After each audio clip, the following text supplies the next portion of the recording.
povo aqui, ó, durante a quarentena, a instituição Casa da Fogueira arrecadou quase uma tonelada de alimento para estar ajudando a população, sem precisar de live. Hã?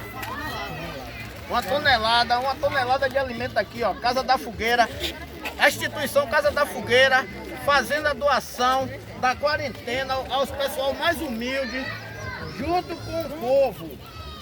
Aqui, ó, a contribuição da população, do Francisco Pinto, Sérgio Carneiro, Fraternidade. É isso aí, pessoal. E toda a nossa equipe.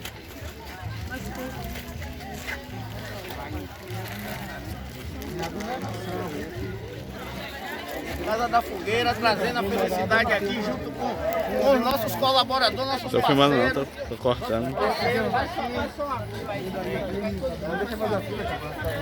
Tem que organizar, sem aglomeração, pessoal.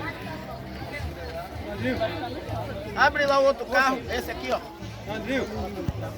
Tem que ser a fila, Sandrinho.